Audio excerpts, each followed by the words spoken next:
வணக்கம் பிள்ளைகள். Good evening. எல்லோரையும் இன்றைய வகுப்புக்கு வரவேற்றுக் கொள்கிறேன்.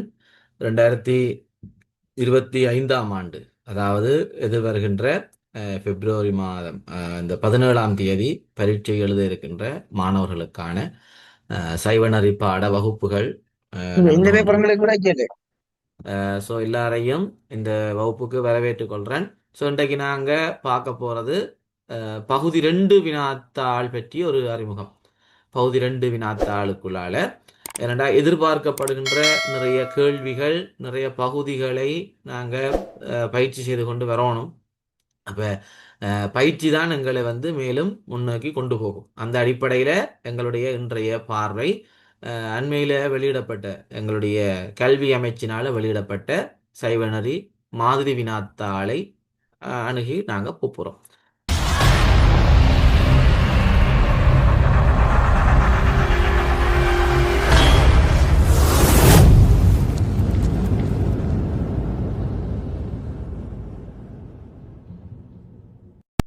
அப்போ இந்த மாதிரி வினாத்தாளுடைய பகுதி 2ல் முதல் 10 வினாக்கள் இன்றைக்கு நாங்கள் பார்க்க போகிறோம். ஏன்னா இந்த ஒரு மணித்தியாலத்தில் நாங்கள் அந்த 10 வினாக்கள் தான் பார்க்கலாம். இந்த 10 வினாக்களை நாங்கள் இங்கே பார்க்க போகிறோம். இதில் பார்த்தீங்கன்னு சொன்னால் இதான் இன்றைக்கு நாங்கள் பேச போகிற வினாக்கள். அறிமுகங்கள் எல்லாம் தேவையில்லை, நாங்கள் நேரடியாக வகுப்புக்கு போவோம். சரியோ, நான் யார் என்ற அறிமுகம் எல்லாம் தேவையில்லை, நேரடியாக நாங்கள் வகுப்புக்கு போவோம். எங்களை பற்றி உங்களுக்கு எல்லாம் தெரிஞ்சிருக்கும். அதனால தான் வகுப்பில் இணைஞ்சிருப்பீங்க. நாங்கள் பார்ப்போம். முதலாவது, பதியினுடைய 2 இயல்புகள் தருக. இப்போ பொதுவாக இப்போ நாங்கள் இந்த கிளாஸ்ல கொஞ்சம் கூட பேர் இருக்கிறனால நான் பேசிக்கொண்டு போறேன். உங்களுக்கு சந்தேகங்கள் இருந்தால் நான் அதுக்குரிய நேரம் தருவேன். அந்த நேரத்தில் நீங்க பேசுங்கள். சரியோ, ரைட். பதிர இயல்புகள் என்று சொல்லக்குள்ள உங்களுக்கு தெரியும், உங்களுக்கு இந்த பதி தொடர்பாக நாங்கள் பேசக்கூடிய இடங்கள் 2 இருக்கு. பதி பற்றி நாங்கள் பேசுகின்ற இடங்கள் ஒன்று. முதலாவது பாடம் கடவுள் என்ற பாடத்துல இந்த பதி தொடர்பாக நாங்கள் பார்க்கிறோம். 10ஆம் ஆண்டு 11ஆம் ஆண்டு 2லையுமே முதலாவது பாடம் பதி, கடவுள். அந்த கடவுள்ல நாங்கள் இந்த பதி தொடர்பாக பார்க்கலாம். 2வது இன்னொரு இடம் இருக்கு, திருவருட்பயன் என்கின்ற ஒரு இடம் இருக்கு. திருவருட்பயன் என்று 10ஆம் ஆண்டு 11ஆம் ஆண்டு 2லையும் வரும். இந்த திருவருட்பயன்லையும் பதியின் இயல்பு, பசுவின் இயல்பு, பாசத்தின் இயல்பு என்று சொல்லி 3 பகுதிகள் அங்கே இருக்கு. அப்ப நாங்கள் முன்னுக்கு கடவுள் என்ற பாடப்பகுதியிலையும் நாங்கள் இதை பார்க்கலாம், பின்னுக்கு திருவருட்பயன்லையும் பார்க்கலாம். அப்ப இதுல என்னன்னா எங்களுக்கு திருவருட்பயன்ல இருந்து இந்த முறை வினா வரலாம் என்று எதிர்பார்க்கப்படுகிறது. சரியோ, திருவருட்பயன்ல இருந்து இந்த முறை ஒரு வினா வரலாம். ஏனென்று சொன்னா கடந்த காலங்கள்ல எங்களுக்கு திருவருட்பயன்ல இருந்து வினாக்கள் தொடர்ச்சியாக வந்து கொண்டு இருக்கு. திருவருட்பயன் பாடப்பகுதியிலிருந்து தொடர்ச்சியாக வினா வந்து கொண்டிருக்கு. அது பதியா இருக்கலாம், பசுவா இருக்கலாம், பாசமா இருக்கலாம், மாறி மாறி ஏதோ ஒரு வினா வந்து கொண்டிருக்கு. அப்ப அதனால இந்த முறையும் திருவருட்பயன்லேருந்து வினா வரலாம். அது பசு அல்லது பாசத்திலிருந்து வினா வரலாம் என்று சொல்லப்படும். சரியா, திருவருட்பயனுடைய பசு அல்லது பாசத்திலிருந்து வரலாம் என்று வரும். அப்ப பதியிலிருந்து வராதா என்று கேட்டா ஃபர்ஸ்ட் பார்ட்டுக்குள்ள சில நேரம் வரலாம், இல்லாட்டி செகண்ட் பார்ட்ல இப்படியான இந்த பகுதி 2னுடைய முதலாம் வினாவுக்குள்ள இருந்து வரலாம் என்று சொல்லி சொல்லப்படுது. சரியோ, ரைட். அப்ப அந்த வேலை பார்ப்போம். பதியினுடைய இயல்புகள் 2. பதி என்று சொன்னா உங்களுக்கு தெரியும், தலைவன் என்று பொருள்படும். அதாவது இந்த இறைவனானவன் உயிர்களுக்கும் உலகங்கள் யாவற்றிற்கும் தலைவனாக இருப்பதனால அவரை பதி என்று சொல்லி சொல்லுவோம். அப்ப உலகத்தினையும் பிரபஞ்சம் பொருட்கள் யாவற்றையும் கடந்தும் உள்ளே இருப்பதனால அவரை நாங்கள் கடவுள் என்று சொல்லி சொல்லுவோம். அப்ப அந்த பதி, அந்த கடவுளுக்கு பல பேர்கள் இருக்கிறது. ரைட். இந்த ஸ்கிரீன்ல நீங்க தேவையில்லாம எந்த வேலையும் செய்ய தேவையில்லை. இந்த ஸ்கிரீன்ல தேவையில்லாம என்ன உங்களை அதை கவனிச்சு கொண்டிருக்கலாது. இந்த வகுப்புல பரீட்சை எழுத இருக்கிற மாணவர்கள்லாம் இருக்கிறீங்க. அப்போ பரீட்சைக்காக ஏதாவது வழிகாட்டல் தேவை, சமய பாடத்தில் தேவைன்றதுக்காக இணைஞ்சிருக்கிறீங்க. அப்போ இதில் சிறு பிள்ளைகள் மாதிரி திரும்பி ஸ்க்ரீனில் கீறுறது, டொட் வைக்கிறது, இந்த வேலைகள் செய்து கொண்டு இருக்க கூடாதா? சரியோ, இது ரெக்கார்டிங்லேயும் போகிற ஒரு கிளாஸ். ஸோ நான் ரெக்கார்ட் பண்ணிவிட்டு அப்படியே எடிட் பண்ணிவிட்டு நாளைக்கு யூடியூப்பில் போட்டு விட்டுருவேன். அப்போ அது யார பேரோ அவங்களோட சேர்த்து தான் ஸ்க்ரீன்லேயும் வரும். ஸோ ஆகையினால அது உங்களுக்கும் ஒரு பிரச்சனை. அடுத்தது வகுப்பு சில நேரத்தில் ரொம்ப தொல்லை பண்ணால் வகுப்பு நிப்பாட்டியும் விட்டுருவேன். சரியோ, எனக்கு ஃப்ரீ கிளாஸ் எல்லாம் செய்யணும்னு இந்த அவசியமும் இல்லை. ஆகையினால பயன் கிடைக்கும் என்ற மாணவர்கள் மட்டும் நீங்க பேசாம இருங்க. மற்ற மாணவர்கள் உங்களுக்கு பிரச்சனை இருந்துச்சுன்னா தாராளமா வெளியில போயிடலாமா? ரைட். அப்ப பதியை பொறுத்த வரைக்கும் இந்த பதி தலைவன் என்றெல்லாம் சொல்லப்படுது. பதி 2 இயல்புகளை உடையவர். அதாவது சொருப நிலை, தடத்த நிலை என்று 2 இருக்கு. இப்ப வினா இயல்புகள் 2 என்று கேட்டிருக்கு. இயல்புகள் என்றது வேற, நிலை என்பது வேற. இயல்புகள் வேற, நிலை வேற. பதியிட இயல்புகள் என்று கேட்பதற்கு நீங்க சொரூப நிலை தடத்த நிலை என்று விடை எழுதக்கூடாது. சொரூப நிலை தடத்த நிலை என்றது பதியினுடைய இரு நிலைகள். சரியோ, பதியினுடைய இரு நிலைகள் தான் சொரூப நிலையும் தடத்த நிலையும். அப்ப இயல்புகள் என்னன்னு கேட்டா பதிக்கு இருக்கக்கூடிய இயல்புகள் முதலாவது பாத்தீங்கன்னா நாங்கள் உலகப் பொருட்களை மூன்றாக வகைப்படுத்துறோம். அறிவிக்காமலே அறிகின்ற பொருள், அறிவித்தால் மட்டும் அறிகின்ற பொருள், அறிவித்தாலும் அறியாத பொருள் என்று நாங்கள் உலகப் பொருட்களை மூன்றாக வகைப்படுத்துவோம். அப்ப பதி எப்படிப்பட்டவர் என்றால் அறிவிக்காமலே எல்லாவற்றையும் அறியக்கூடியது பதி. இது பதியினுடைய ஒரு இயல்பு. பதிட இயல்புல ஒன்று அறிவிக்காமலே எல்லாவற்றையும் அறியக்கூடியது. இரண்டாவது பார்த்தீங்கன்னு சொன்னால் பதி எப்படிப்பட்டது என்று சொன்னால் உலகத்தை கடந்தும் உலகத்தின் உள்ளேயும் இருப்பது. இது பதி. உலகத்தை கடந்து உலகத்தின் உள்ளே இருப்பது பதி. அடுத்த சொரூப தடத்த நிலைகளை உடையது பதி. ஆன்மாக்களுக்காக ஐந்தொழில் இயற்றுவது பதி. இதெல்லாம் பதியிட இயல்புகள். இப்ப இதை விட இன்னும் சொல்லலாம் பிறப்பெற்றது, அதுக்கு பிறப்பு இல்லை, இறப்பு கிடையாது, இதெல்லாம் பதியிட இயல்புகள். அப்ப கடவுளினுடைய இயல்புகள் என்று கேட்கிற விஷயங்கள் ஏதாவது ரெண்டு எழுதுனீங்கன்னா சரி. இதுதான் இந்த வினாவுக்கான விடை. பதியிட இயல்புகள் ரெண்டு. அப்ப நாங்க அங்க மாறி நாங்கள் சொரூப நிலை தடத்த நிலை என்று சொல்லி எழுதக்கூடாது. சரியோ, அப்ப அதுல தெளிவா இருங்க. என்னன்னு சொன்னா எங்கடாக்கள் நிறைய பிளவுற இடம் வினாவை அவசரப்பட்டு விடையை பார்த்து கொண்டு போறது. ரைட். யாரும் பேசுறா ரைஸ் ஸ்கேன் பண்ணுங்க, இல்லாட்டி பேசுறா பேசணுமா கேட்டுட்டு பிறகு இருக்கக்கூடாது. ரைட். அப்ப அறிவிக்காமல் சொல்லுங்க.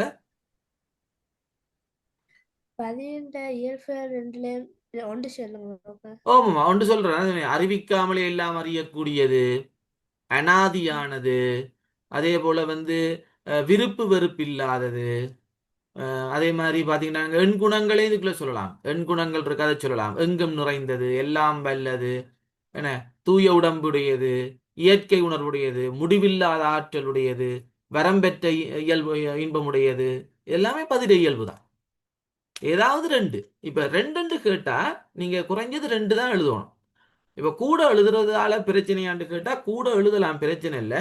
ஆனா அது கூட நேரத்தை கொண்டு போன அடிக்கடி சொல்றாங்க, அதிகம் எழுத முயற்சி செய்யாதீங்க, கேட்கறத மட்டும் நிப்பாட்டிக்கொள்ளுங்க. வேண்டாம் எக்ஸ்ட்ராவா ஒன்று எழுதலாம். அந்த சில நீங்க எழுதின ஒன்றுல உங்களுக்கு சந்தேகமா இருக்கு, இது விட சரியா பிள்ளையான்னு தெரியல என்று சொன்னா நீங்க ஒன்று எழுதி கொள்ளலாம், எக்ஸ்ட்ராவா ஒன்று எழுதலாம். ஆனா அதுக்காக அதுக்கு அதிகமாக எழுத முயற்சி செய்ய வேண்டாம். சரியோ, அதுக்கு அதிகமாக முயற்சி செய்தீங்கன்னா சில நேரங்களில் உங்களுக்கு நேரத்தை வீணடிச்சு கொண்டு போகலிக்கிட்டு நீங்க யோசிக்க தொடங்குவீங்க. யோசித்தா உங்களால் புள்ளிகளை எடுத்துக்கொள்ள முடியாம போகும். சரியோ, ஏன்னா 3 மணித்தியாலத்துக்குள்ள முழு பேப்பர் செய்யணும் தானே. ஆகையினால 2 அல்லது 3 எழுதுங்க. நிறைய இயல்பு இருக்கின்றதுக்காக எல்லாம் எழுதி கொண்டு போகாதீங்க. ரைட். அப்ப பதியினுடைய இயல்புகள் இப்படி நிறைய இருக்கு, எழுதுங்க. நான் திரும்பி சொல்றது, இதுல சொருப நிலை தடத்த நிலை எழுதக்கூடாது, அது இயல்பு கிடையாது. சரியோ, அது பதியினுடைய 2 நிலைகள் என்று கேட்டா தான் அது. இரண்டாம் வினா பாருங்கள், பஞ்சாட்சரத்தினுடைய இரு வகைகளும் இவை. இப்ப இரு வகைகளும் எவை என்ற ஒரு கேள்வி வரைக்குள்ள எவை எது எவை என்று கேள்வி கேட்டா அங்க முழுமையாக விடையே கொடுக்கணும். இப்ப இரு வகைகள்னா ரெண்டையும் கொடுக்கணும். சரி, இப்ப உதாரணத்துக்கு சொல்லுனேன், உமாவதி சிவாச்சாரியார் எழுதிய சித்தாந்த அட்டக நூல்கள் எவை என்று கேட்டா, உமாவதி சிவாச்சாரியார் இயற்றிய சித்தாந்த அட்டக நூல்கள் எவை என்று கேட்டா எத்தனை நூல் இருக்கு? 8 நூல்கள் இருக்கு. அப்ப 8 நூலையும் சொல்லணும். எவை என்று கேட்டா, எவை என்று கேட்டா 8 நூலையும் சொல்லணும். சரியோ, அப்ப நாங்க 2 மார்க்ஸ் தானே, 2 நூல் கொடுத்தா போதும் என்று சொல்லிட்டு 2 நூல்களை மட்டும் எழுத முடியாது. அதுதான் கவனிக்க வேண்டிய விஷயம். என்ன, அப்ப நாங்க 2 மார்க்ஸ் கேட்கிறாங்க, அப்ப 2 நூலை மட்டும் எழுதினா போதும் என்று நாங்க ரெண்டு எழுதிட்டு வரக்கூடாது. நாங்க எவை என்று கேட்டா முழுமையான விடை அளிக்க வேண்டும். ரைட். ஓகே. அப்ப அப்ப இங்க இங்க பஞ்சாட்சரத்தினுடைய இரு வகைகளும் எவை என்று சொல்லி கேட்டிருக்காங்க. பஞ்சாட்சரத்தினுடைய வகைகளை பொறுத்த வரைக்கும் தூள பஞ்சாட்சரம், சூக்கும பஞ்சாட்சரம் என்று 2 வகைப்படும். பஞ்சாட்சரம், தூள பஞ்சாட்சரம், சூக்கும பஞ்சாட்சரம் என்று 2 வகைப்படும். அந்த ரெண்டையும் எழுதணும்னா சரி, தூள பஞ்சாட்சரம், சூக்கும பஞ்சாட்சரம். அப்ப தூள பஞ்சாட்சரம் என்றா என்ன, சூக்கும பஞ்சாட்சரம் என்றா என்ன? தூள பஞ்சாட்சரம் என்றா என்ன, சூக்கும பஞ்சாட்சரம் என்றா என்ன என்றா, நமசிவாய என்பது தூள பஞ்சாட்சரம். நமசிவாய என்று சொல்வது தூள பஞ்சாட்சரம். சிவய நம என்று சொல்வது சூக்கும பஞ்சாட்சரம். நமசிவாய தூள பஞ்சாட்சரம், சிவய நம சூக்கும பஞ்சாட்சரம் என்று சொல்லி நாங்கள் பஞ்சாட்சரத்தை 2 வகைப்படுத்தி நோக்கலாம். இப்ப அதே மாதிரி இதோட தொடர்புபட்டதாக இன்னொன்று பார்த்தோம்னா பஞ்சாட்சர பதிகங்கள். பஞ்சாட்சர பதிகங்கள். பஞ்சாட்சர பதிகம் என்று சொல்லப்படுவது என்ன என்றா, இந்த நமச்சிவாய என்ற பெயரோடு முடிவடைகின்ற பதிகங்களை தான் நாங்கள் பஞ்சாட்சர பதிகம் என்று சொல்லுவோம். நமசிவாய என்ற பெயரோட முடிகிற பதிகங்கள். இப்போ உதாரணத்துக்கு திருஞான சம்பந்தருடைய காதலாகி கசிந்து. அப்ப காதலாகி கசிந்து என்பதுல கடைசி வரையில நேற்று நமச்சிவாயவே என்று வரும். இது பஞ்சாட்சர பதிகம். நமச்சிவாயவே என்று வருது. அதே மாதிரி திருநாவுக்கரசருடைய சொற்றுணை வேதியன் என்று வருகின்ற பதிகம். அப்ப இந்த சொற்றுணை வேதியன் பதியத்துல கடைசியாக நற்றுணையாவது நமச்சிவாயவே. அப்ப இதெல்லாம் என்னது? நமச்சிவாய பதிகம். அதே மாதிரி சுந்தரருடைய மற்ற பெற்றெனக்கின்ற இதுல சொல்லும் நான் நமச்சிவாயவே என்று முடியும். அப்ப இதுகள் எல்லாம் நமச்சிவாய பதிகங்கள் என்று சொல்லி சொல்றது. அதே மாதிரி திருஞான சம்பந்தருடைய துஞ்சலும் துஞ்சல் இல்லாத போல் தினம் சின்ன போல படிச்சிருப்பீங்க. அதுலயும் அஞ்ச உதைத்தின அஞ்செழுத்துமே என்று சொல்லி வரும். அது அஞ்செழுத்து என்று வர்றது பஞ்சாட்சர பதிகம் என்று சொல்லி சொல்லுவோம். அப்ப மற்றதெல்லாம் நமச்சிவாய பதிகம். அப்ப நீங்க எது எழுதினாலும் பிரச்சனை இல்லை. சரியோ? துஞ்சலும் துஞ்சல்லா தச்சிலா கேட்டிருந்தாங்கடா நமச்சிவாய பதிகம் இல்லாட்டி பஞ்சாட்சர பதிகம் இப்படி கேட்டிருந்தாங்கடா நீங்க இந்த பதிகங்கள் ஏதாவது ஒன்று சொல்லி நீங்க கொடுக்கலாம். சரி, அப்படி கேட்டு வர்றது குறைவு. பட் கேட்டு வந்தா நீங்க இப்படி கொடுத்துக்கொள்ளலாம். ரைட். இப்ப மூன்றாவது வினா பாருங்கள். புலனறுவையில் ராஜராஜனின் மனைவியின் பேராலே கட்டப்பட்ட ஆலயம். இப்ப புலனறுவை ராஜதானி இலங்கையினுடைய வரலாறு தொடர்பான பகுதிகள் நாங்கள் அதுக்கு பெரிய கேள்வி நாங்கள் எதிர்பார்க்கல. பட் மெட்ட பகுதியிலிருந்து பெரிய கேள்வி எதிர்பார்க்கிறோம். ஆனாலும் பகுதி ஒன்றிலேயோ பகுதி ரெண்டிலேயோ இலங்கை தொடர்பான கேள்விகள் போடலாம். அப்ப புலனறுவையில ராஜராஜனுடைய மனைவி பேரால கட்டப்பட்ட ஆலயம் உங்களுக்கு தெரியும். வானவன் மாதேவி ஈச்சரம் அல்லது இரண்டாம் சிவன் கோயில், இரண்டாம் இலக்க சிவன் கோயில் என்று சொல்லப்படுவது, அல்லது வானவன் மாதேவி ஈச்சரம் என்று சொல்லுவோம். இதை கட்டியது ராஜேந்திர சோழன் கட்டுவித்தது. இதை கட்டுவித்தது ராஜேந்திர சோழன். அப்ப ராஜேந்திர சோழன் தன்னுடைய தாயின் நினைவாக அல்லது ராஜராஜனுடைய மனைவியின் பெயராலே கட்டப்பட்டது. அப்ப ராஜராஜனுடைய மகன் என்ற அடிப்படையில ராஜேந்திர சோழனால் கட்டுவிக்கப்பட்டது. தாயின் நினைவாக இந்த இரண்டாம் இலக்க சிவாலயம் அல்லது வானவன் மாதேவி ஈச்சரம் என்று சொல்லி சொல்லுவோம். சரியோ? ரைட். நான்காம் வினா பாருங்கள். சனிகலிங்கம் செய்ய பயன்படுத்தப்படும் மூலப்பொருட்கள். அப்ப நாங்க சனிகலிங்கம் என்றது எங்க வரும்? குருலிங்க சங்கம வழிபாட்டுல லிங்க வழிபாட்டோடு தொடர்புடையது சனிகலிங்கம். அப்ப இந்த எதிர்பார்க்கப்படுகின்ற பகுதியில அதுவும் உண்டு. குருலிங்க சங்கம வழிபாடு வரலாம் என்று சொல்லப்படுது.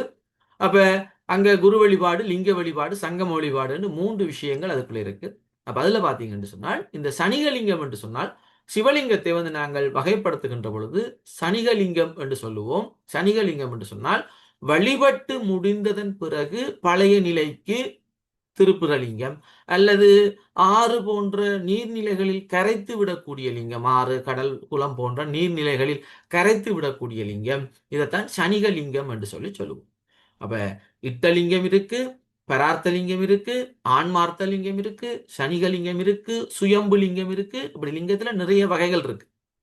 சுயம்பு லிங்கம் என்றால் தானாகவே தோன்றிய லிங்கம் சுயம்பு லிங்கம். இப்ப மட்டக்களப்புல கொக்கட்டிச்சோலை தான் தோன்றிச்சர் ஆலயம், முல்லைத்தீவுல ஒட்டு சுட்டான் தான் தோன்றிச்சர் ஆலயம், இதெல்லாம் சுயம்பு லிங்க வகையை சார்ந்தது, தாங்களாகவே தோன்றியது.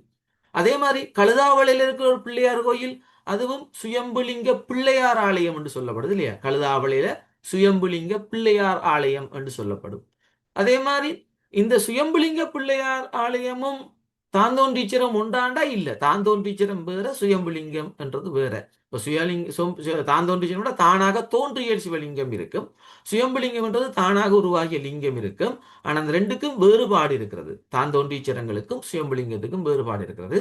நீங்க சுயம்புலிங்க பிள்ளையார்ல லிங்கம் வடிவில் இருக்குது, அதுக்கு பிள்ளையார் அங்கி சாத்தி வழிபாடு செய்கிறார்கள் என்று நாங்கள் எடுத்துக்கொள்ளலாம். இரண்டாவது ஆத்மார்த்த லிங்கம் என்று சொன்னால் தீட்சை பெற்ற ஒருவர், விசேட தீட்சை பெற்ற ஒருவருக்கு அவருடைய தனிப்பட்ட வழிபாட்டுக்காக குருவினால் வழங்கப்படுகின்ற லிங்கம் ஆத்மார்த்த லிங்கம் என்று சொல்லுவோம். தனி ஒருவருடைய வழிபாட்டுக்காக, குறிப்பாக விசேட தீட்சை பெறுகின்ற பொழுது அவருடைய குரு அவருடைய வழிபாட்டுக்காக கொடுப்பார். உங்களுக்கு தெரியும், அதுல அவர் சபதம் எடுத்துக்கொள்வார். தான் சிவலிங்கத்துக்கு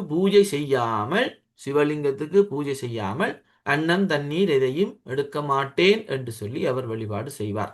அப்ப அந்த சபதம் எடுத்துக்கொண்டு தான் வழிபாடு செய்வாங்க சிவதீட்சை பெறுபவர்கள். அதை சொல்றது ஆத்மார்த்த லிங்கம் என்று சொல்றது. ஆன்மார்த்த லிங்கம் அல்லது ஆத்மார்த்த லிங்கம் என்றது. பரார்த்த லிங்கம் என்றால் பிறர் வழிபடுவதற்காக ஆலயங்களில் நிறுவப்படுகின்ற லிங்கம் பரார்த்த லிங்கம். அதே போல தாவர லிங்கம், கோவில்களில் நிலையாக நிலைப்படுத்தக்கூடிய தாவர லிங்கம் வரும். சரியோ? ஆத்மார்த்த லிங்கத்தை நாங்கள் இட்டலிங்கம்னு சொல்லிக் கொள்ளலாம் இல்லையா? இட்டலிங்கம்னு சொல்லிக் கொள்வோம் அதை.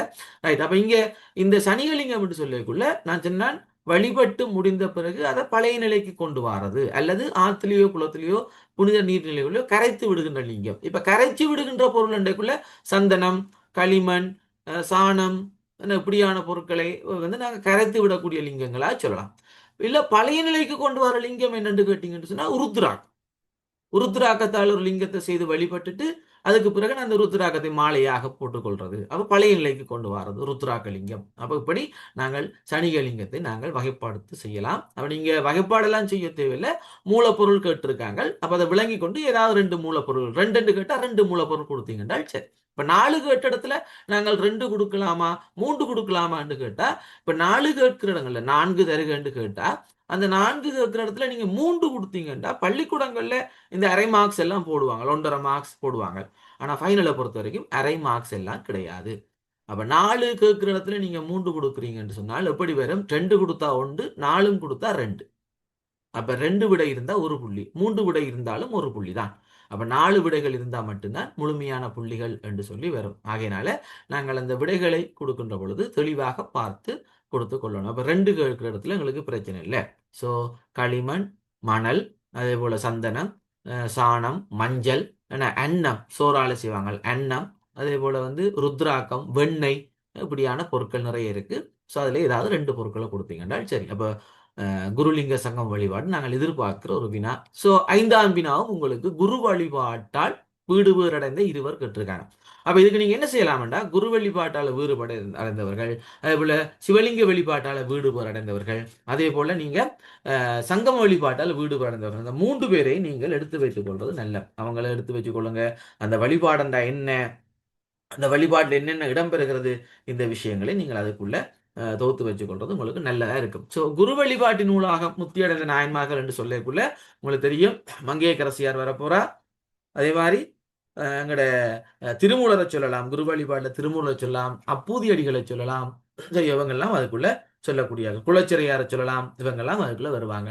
இப்ப மங்கையரசியாரும் குலச்சிறையாரும் அங்க வராங்க என்றால் திருஞான சம்பந்தரை வரவேற்றது, திருஞான சம்பந்தரை தலைமையாக கொண்டு பாண்டிய மன்னன் மதுரை மாநகரத்தை, மதுரை மக்கள் முழு அவ்வளவு பேரையுமே சைவத்துக்கு மதமாற்ற முயற்சி செய்தார்கள் என்றைக்குள்ள திருஞான சம்பந்தரை தங்களுடைய குருவாக கொண்டு அவர்கள் வழிபாடு செய்திருக்கிறாங்க. அப்ப மங்கையரசியாரும் குலச்சிறையாரும் அங்க வருவார்கள். அதேபோல அப்பூதியடிகளை பொறுத்த வரைக்கும் திருநாவுக்கரசரை தன்னுடைய குருவாக கொண்டு தன்னுடைய பிள்ளைகளுக்கெல்லாம் அவருடைய பெயரை சூட்டுவது, அதே போல தன்னுடைய தண்ணீர் பந்தல் சேவைகளுக்கு திருநாவுக்கரசு நாயனருடைய பெயரை சூட்டுவது என்றெல்லாம் அப்பூதியடிகள் செயற்பட்டிருக்கிறார். அதனால அப்பூதியடிகளும் குரு வழிபாட்டுக்குள்ள வாரவரா இருப்பார்.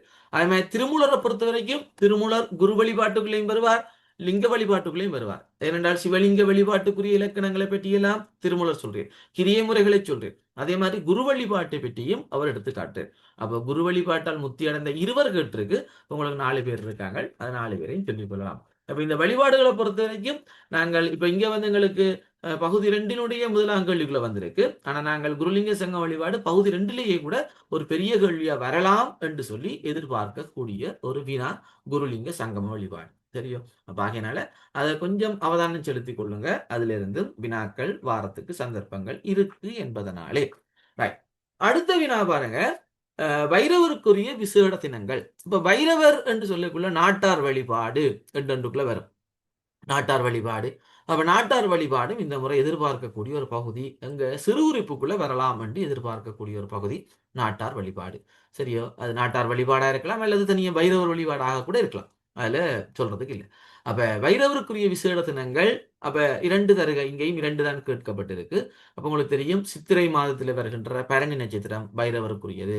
அதே போல ஐப்பசியில வருகின்ற பரணி நட்சத்திரம் வைரவருக்குரியது.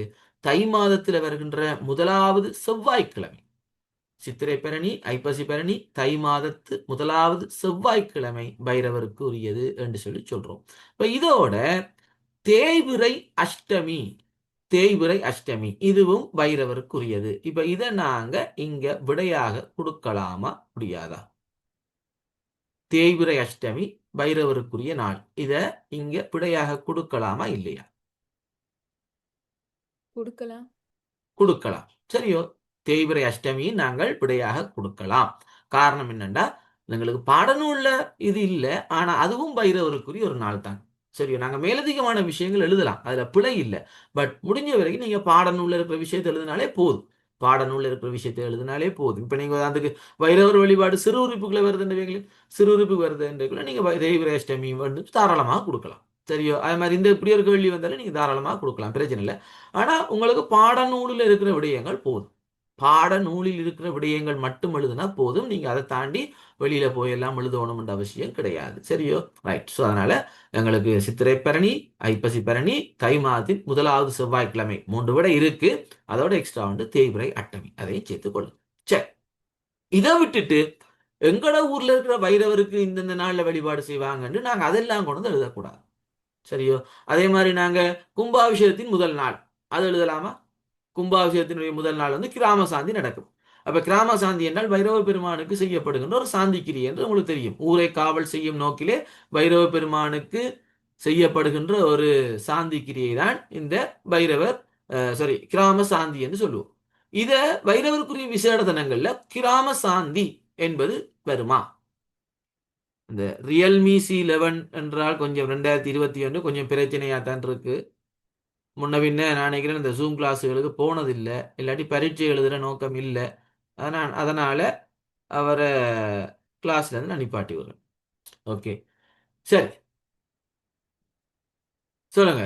இப்ப யாராவது கிராம சாந்தியை நாங்கள் வைரவருக்குரிய விசேட தினமாக சொல்லலாமா?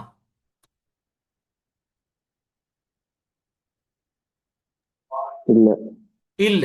சரியோ, கிராம சாந்தியை வைரவருக்குரிய விசேட தினமாக சொல்ல முடியாது. ஏனென்றா அது எங்களுடைய கும்பாபிஷேக கிரியையிலேயோ அல்லது ஆலய மகோற்சவத்திலேயோ ஒரு கிரியையை தவிர அது வைரவருக்குரிய விசேட தினம் அல்ல.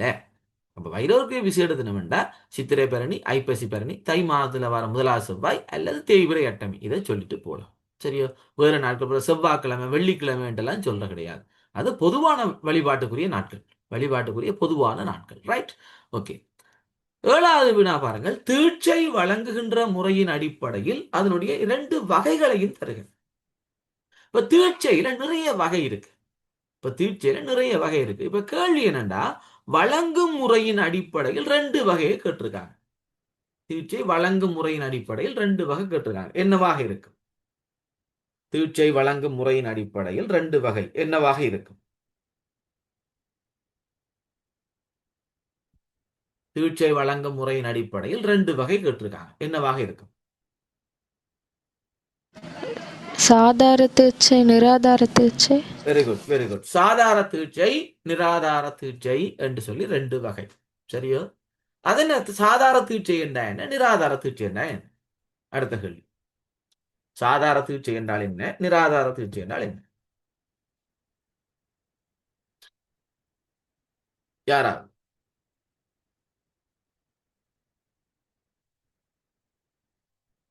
சாதார தீட்சை என்றால் என்ன, நிராதார தீட்சை என்றால் என்ன?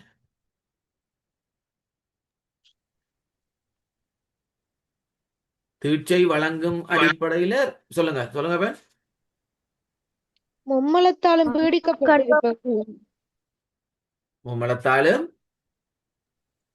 பீடிக்கப்பட்டிருக்கும் எங்களை போன்ற சாதாரண மனிதர்கள் மேற்கொள்வது. மும்மலங்காலும் பிடிக்கப்பட்டிருக்கிற எங்களை போன்ற சாதாரண மனிதர்களுக்கு கொடுக்கப்படுறது சாதாரண தீட்சை, அப்படியா?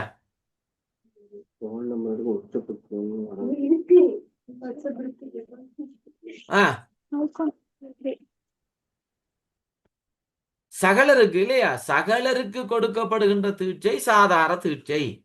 இந்த சாதாரண தீட்சையில இறைவன் நேரடியாக வந்து தீட்சை தரமாட்டார். ஞாபகம். சாதாரண தீட்சை என்றால் சாதாரணமானவர்கள், சாதாரணம் என்றால் மும்மலங்களாலும் பீடிக்கப்பட்டவர்கள். சகலர் ஆன்மாக்களை நாங்க 3 வகைப்படுத்துவோம்: விஞ்ஞானகலர், பிரளயாகலர், சகலர். விஞ்ஞானகலர் என்பது ஆணவம் மட்டும் கொண்ட ஆன்மாக்கள், பிரளயாகலர் என்றது ஆணவம் கண்மம் உடையவர்கள், சகலர் என்றது மும்மலங்களோடும் கூடியவர்கள். அப்ப இங்க சகலருக்கு, அதாவது மும்மலங்களாலும் பீடிக்கப்பட்ட நம்மை போன்றவர்கள், சரி ஓகே, நம்மை போன்றவர் சகலர்களுக்கு இறைவன் கொடுக்கின்ற தீட்சை. இந்த சாதாரண தீட்சையில இறைவன் தானாகவே தீட்சை வழங்க மாட்டான், ஒரு குருவின் மூலமாக தீட்சை கொடுப்பார். அப்ப இறைவன் நேரடியாக வராமல் ஒரு குருவை அதிட்டித்தனால் ஒரு குருவை அனுப்பி, ஒரு குருவை அனுப்பி அவர் மூலமாக தீட்சை கொடுப்பார். நிராதார தீட்சை என்று சொன்னா இந்த சகலர் தவிர்ந்த ஏனைய நிலையில் இருப்பவர்களுக்கு, அதாவது விஞ்ஞானகலருக்கும் பிரளயாகலருக்கும், விஞ்ஞானகலர் பிரளயாகலர் இந்த ரெண்டு பேருக்கும் சிவபெருமான் என்ன செய்வீராம், வேறு ஒருவரை அனுப்பாமல் அவரே வந்து நின்று தீட்சை கொடுப்பேர். சரியோ, அவரே வந்து நின்று தீட்சை கொடுப்பேர் என்று சொல்லப்படுது. ரைட். இப்ப நான் சொன்னேன் தீட்சையில நிறைய வகை இருக்குன்னு சொல்லி. இப்ப தீட்சை வழங்கும் முறையின் அடிப்படையில வகை ரெண்டு, ஒன்று சாதார தீட்சை, நிராதார தீட்சை. இங்க சாதார தீட்சையில வகைகள் நிறைய இருக்கு. சாதாரண தீட்சையில நிறைய வகை இருக்கு. உதாரணத்துக்கு நயன தீட்சை என்று சொல்லி ஒன்று இருக்கு, ஸ்பரிச தீட்சை இருக்கு, வாசக தீட்சை இருக்கிறது, திருவடி தீட்சை இருக்கிறது, சாம்பவ தீட்சை என்று இருக்கு. என்ன இப்ப நயன தீட்சைன்னா உங்களுக்கு தெரியும், நயனம் என்றா கண். அப்ப ஆசிரியன் ஒரு குரு வந்து தன்னுடைய பார்வையினாலே கொடுக்கின்ற தீட்சை. உதாரணத்துக்கு நீங்க வகுப்புல பள்ளிக்கூடத்துல இருக்கக்குள்ள, கிளாஸ் ரூம்ல இருக்கக்குள்ள சத்தம் போட்டு இருக்கிறீங்க, குழப்படியா இருக்கிறீங்கன்னா உங்களோட டிசிப்ளின் டீச்சரோ பிரின்சிபலோ செக்ஷன் ஹெட்டோ யாரோ வந்து பார்த்தா போதும், பார்த்தோன்னா டக்குன்னு எல்லாம் அமைதியாயிருவீங்க இல்லையா. சோ அது நயன தீட்சை. அதே மாதிரி தான் ஒரு ஆசிரியர் தன்னுடைய பார்வையினாலே ஆன்மாவின் மலத்தை நீக்குதல், அது நயன தீட்சை என்று சொல்லப்படும். ஸ்பரிசம் என்ற தொடுதல், அப்ப தொட்டு கொடுப்பது ஸ்பரிச தீட்சை. இப்ப கைகளாலே தொட்டு தலையை தொட்டு கொடுக்கின்ற தீட்சை, அது ஸ்பரிச தீட்சை என்று சொல்லப்படும். வாசகம் என்ற வசனம், அப்ப குருவானவர் தன்னுடைய வாயினாலே பஞ்சாட்சர ஜபத்தை செபித்து கொடுக்கின்ற தீட்சையை வாசக தீட்சை என்று சொல்லி சொல்லுவோம். அதே மாதிரி இந்த திருவடி தீட்சை என்று சொன்னா, திருவடி என்ற கால், பாதம், பாதத்தால தொட்டு கொடுப்பது. இப்ப உதாரணத்துக்கு விவேகானந்தர், சுவாமி விவேகானந்தர் வந்து ராமகிருஷ்ணகிட்ட போறேன், ராமகிருஷ்ணகிட்ட போற நேரம் கடவுளை கண்டு இருக்கிறீங்களான்னு கேட்கிறார். அப்ப எல்லோரிடமும் இந்த கேள்வியை கேட்டு கொண்டு வர எல்லாரும் ஒவ்வொரு பதில் சொல்றாங்க. சில பேர் விவேகானந்தர் கண்டோனே எழும்பி ஓடிடுவாங்களாம். ஏன்னா பயம், வேற என்ன கேட்கிறேன், கடவுளை கண்டிருக்கியான்னு கேட்கிறேன். வேற எதுவும் கேட்டாலும் சமாளிக்கலாம், கடவுளை கண்டிருக்கியான்னு கேட்டா எப்படி சொல்றது? ஓமன்னு சொன்னா காட்ட சொல்லுவான், இல்லையேன்னு சொன்னா எங்க பொய்யான்றுவான். அப்ப என்ன செய்யறேன், எல்லாம் பயந்து ஓடுறான். அப்ப இவர் கடைசியாக ராமகிருஷ்ணகிட்ட போறேன், கல்கத்தாவுக்கு போய் அங்க ராமகிருஷ்ணகிட்ட போறேன். ராமகிருஷ்ணகிட்ட போயிட்டு கேட்டேராம், சுவாமி கடவுளை கண்டிருக்கீங்களான்னு கேட்டேராம். உடனே ராமகிருஷ்ணர் ஓம் கண்டிருக்கிறேன் சொன்னாராம். சொல்லிட்டு சொன்னாராம், உன்னை பார்ப்பதை விட மிக கிட்ட பார்த்திருக்கேன். விவேகானந்தர் போய் கேட்கிறே சொல்றேன், உன்னை பார்க்கிறத விடவும் இன்னும் கிட்ட வச்சு நான் கடவுளை கண்டிருக்கேன். அப்ப விவேகானந்தர் அடுத்த கேள்வி கேட்டாராம், என்னாலும் கடவுளை பார்க்க முடியுமான்னு கேட்டாராம். உடனே ராமகிருஷ்ணர் நிச்சயமாக உன்னால முடியும் என்று சொல்லிட்டு, எப்படி பார்க்கிறோன்னு, இந்த வந்திரு கண்களை மூடி தியானத்துல இரண்டுறான். அப்ப விவேகானந்தரும் சரி என்று கண்ணை மூடி தியானத்துல இருக்க தன்னுடைய பாதத்தை எடுத்து அப்படியே விவேகானந்தர் மீது அதை வைக்கிறான். அந்த பாதத்தால விரலால தொட்டேறான். விவேகானந்தர் சொல்ற தன் அனுபவத்துல திடீரென்று கரண்ட் அடிச்ச மாதிரி இருந்துச்சாம் தன் உடம்புக்கு. அப்ப கண்ணை திறந்து பார்த்தா பார்க்கிற இடமெல்லாம் கடவுள் வடிவங்களா தெரியுதான். அதான் திருவடி தீட்சை. அப்ப திருவடி தீட்சை என்றால் பாதங்களை தட்டு. இப்ப ஏன் இந்த கதை சொல்றான், விவேகானந்தர் எங்களுக்கு எங்க செல்வாரு, ராமகிருஷ்ணர் எங்களுக்கு வாரேன்டா, இந்த விவேகானந்தரால உருவாக்கப்பட்டதுதான் ராமகிருஷ்ண மிஷன். அந்த ராமகிருஷ்ண மிஷன்ல தான் சுவாமி விபுலானந்தர் போய் இணைந்து கொண்டார். என்ன மானிப்பா இந்து கல்லூரியினுடைய அதிபராக பொறுப்பேற்ற பொழுது அவருடைய நண்பர் திருவிளங்கம் என்பவர் இறந்து விட்ட பிறகு அவர் அங்கிருந்து சென்னை மயிலாப்பூர்ல இருக்கக்கூடிய ராமகிருஷ்ண மிஷன்ல இணைந்து தன்னுடைய துறவு வாழ்க்கையை ஆரம்பித்தார் என்று படிச்சிருப்பீங்க. அந்த ராமகிருஷ்ண மிஷன் ஸ்தாபிக்கப்பட்டது சுவாமி விவேகானந்தரால. உங்களுக்கு தெரியும், விவேகானந்தர் தெரியுமே, இலங்கையிலையும் விவேகானந்த சபை இருக்கு, விவேகானந்த பரீட்சைகள் எல்லாம் உங்களுக்கு நடக்கிறது. அந்த விவேகானந்தர் தான் இதை உருவாக்கியவர். அப்ப இது திருவடி தீட்சை. இப்ப கேள்வி வரும், கேள்வி கேட்கலாம் நீங்க, திருவடி தீட்சையும் உடம்ப தொட்டுத்தானே கொடுப்பது, அப்ப ஸ்பரிச தீட்சை என்றா உடம்ப தொடுறதானே, அப்ப திருவடி தீட்சையும் அது உண்டாண்டா ஸ்பரிச தீட்சைக்குள்ளதான் திருவடி தீட்சையும் பேர். சரியா, உடலை தொட்டு கொடுப்பது என்ற அடிப்படையில திருவடி தீட்சையும் ஸ்பரிச தீட்சை என்பதற்குள்ள நாங்க சொல்லலாம். அதே மாதிரி சாம்பவ தீட்சை என்று சொல்லி ஒன்று இருக்கு. சாம்பவ தீட்சை என்றதும் என்னன்னு சொன்னால் இந்த பார்வையாலேயே கொடுக்கக்கூடியதான். சரியோ, அப்ப அதுவும் வந்து நயன தீட்சையை சாம்பவ தீட்சை என்று சொல்லி சொல்றோம். சரியோ, நயன தீட்சை. இப்ப உதாரணத்துக்கு யாருண்டா, உமாபதி சிவாச்சாரியார். உமாபதி சிவாச்சாரியார் சாம்பவ தீட்சையை கொடுத்து ஒருவனுக்கு முத்தி கொடுத்தார். எங்க பெற்றான் சாம்பான் என்பவனுக்கு முத்தி கொடுத்தார் என்று படிச்சிருப்பீங்க. பெற்றான் சாம்பான் என்பவனுக்கு முத்தி கொடுத்தார். அப்ப அவனுக்கு முத்தி கொடுத்தோன்னு எல்லாரும் என்னன்னா அவரை கொஞ்சம் மேலனமா செய்ய வலிக்கிட்டாங்க. நீ என்ன பெரிய இவரா மகானா, இவர் பெரிய மகானண்டா, இந்த ஒரு முள்ளிச்செடி இருக்கு, இதுக்கு முத்தி கொடுக்கட்டும் பார்ப்போம் என்று சொன்னோன்னே அவரும் என்ன செய்தார், அந்த முள்ளிச்செடியை பார்த்தோன்னே அதுவும் பத்தி எரிஞ்சிச்சு. ஸோ அதுக்கு முள்ளிச்செடிக்கு முத்தி கொடுத்தார். இப்போ அவருடைய அற்புதங்கள் சொல்றோம் இல்லையா, உமாவதி சிவாச்சாரிய அற்புதங்கள் என்று சொல்லல நாங்கள் பிரதானமாக ஒரு 4 அற்புதம் பார்க்கலாம். ஒன்று, சிதம்பரம் கோயில்ல கொடி ஏறாமல் தடைப்பட்ட பொழுது கொடிக்கவி பாட கொடி ஏறியது என்று படிச்சிருப்பீங்க. ரெண்டாவது, கோயில் புராணத்தை அரங்கேற்றினார் என்று பார்த்துருப்பீங்க. அடுத்தது, இந்த முள்ளிச்செடிக்கு முத்தி கொடுத்தார் என்றதை பார்த்துருக்கீங்க. அடுத்தது, பெற்றான் சாம்பான் என்பவனுக்கு முத்தி கொடுத்தார் என்றதை பார்த்துருக்கீங்க. சரியோ, உமாவதி சிவாச்சாரியாருக்கு. அப்ப தீட்சை என்றதுல இது வருகிறது. ரைட். 8வது பார்த்தீங்கன்னா, சரியை தொண்டுகள் 2 தருக. சரியை தொண்டுகள் 2. சரியை என்று சொல்றது புறத்தொழிலால் செய்யப்படுகின்ற தொண்டுகள் சரியை தொண்டு என்று சொல்லப்படும். புறத்தொழிலால் செய்யப்படுவது, நாங்கள் எங்களுடைய உடம்பினாலே இறைவனுக்கு செய்கின்ற தொண்டுகள் எல்லாம் சரியை தொண்டுகள் என்று சொல்லுவோம். அப்ப ஆலயத்தை கூட்டுதல், அழகிடுதல், மெழுகுதல், பூமாலை கட்டி கொடுத்தல், ஏன்னா இப்போ பூஜைக்கு தேவையான பொருட்களை எடுத்து கொடுக்கிறது, அபிஷேகத்துக்கு தேவையான பொருட்களை எடுத்து கொடுக்கிறது, எல்லாமே சரியை தொண்டுகளின் பால்படும். அதே மாதிரி புல் புடுங்குதல் எல்லாமே நீங்க அதுல சொல்லிக் கொள்ளலாம். சரியோ, சரியை தொண்டு. அது மாதிரி சரியை தொண்டினூடாக முத்தி அடைந்தவர் திருநாவுக்கரசு நாயனார். அவர் நின்ற நெறி சரியை, நின்ற மார்க்கம் தாச மார்க்கம். பிள்ளைகள் கதைக்கிறண்டா மட்டும் அன்மியூட் பண்ணுங்க, இல்லாட்டி மியூட்லேயே இருந்து கொள்ளுங்க. ரைட். அப்ப சரியை தொண்டு, சரியை தொண்டு அல்லது சரியை நெறி என்று சொல்லலாம். இந்த சரியை நெறியில நின்ற நாயனார் திருநாவுக்கரசு நாயனார். மார்க்கம் என்று கேட்டா தாச மார்க்கம். அப்ப மார்க்கம் வேற, நெறி வேற. சரியோ, இது சில பிள்ளைகள் இதுல ஒரு குழப்பம் பாருது. மார்க்கமா நெறியா என்று கேட்டா, மார்க்கத்தை கேட்டா நெறி எழுதுகிறது. இப்ப மார்க்கம் சரியை மார்க்கம், கிரியை மார்க்கம் என்று நாங்க சொல்றது தானே என்று இல்ல. சரியை என்பது நெறி, மார்க்கம் என்றது தாச மார்க்கம், சத்புத்திர மார்க்கம், சக மார்க்கம், சன்மார்க்கம். இப்படிதான் அந்த மார்க்கம் வகைப்படுத்தப்படும். சரியோ, ரைட். அப்ப சரியை தொண்டு 2 ஏதாவது 2 எழுதணும். சரி. கிரியை என்பது, சரியை என்பது எப்படி நாங்கள் புறத்தொழிலால் செய்யப்படுகின்ற வழிபாடோ அதே மாதிரி கிரியை என்பது மந்திரம், பாவனை, செயல் என்ற 3ஆலும் இறைவனை வழிபடும் முறை. கிரியை என்றா மந்திரம், பாவனை, செயல் என்ற 3ஆலும் இறைவனை வழிபடுகின்ற முறையை நாங்கள் கிரியை என்று சொல்லி சொல்லுவோம். ரைட். அப்ப கிரியையில இந்த 3 சொன்னாலே போதும். என்ன, மந்திரம், பாவனை, கிரியை 3 அதுக்குள்ள வந்துடும். யோகம் என்பது உள்ளத்தினால், அகத்தினாலே இறைவனோடு ஒன்றிணைதல் யோகம் என்று சொல்லுவோம்.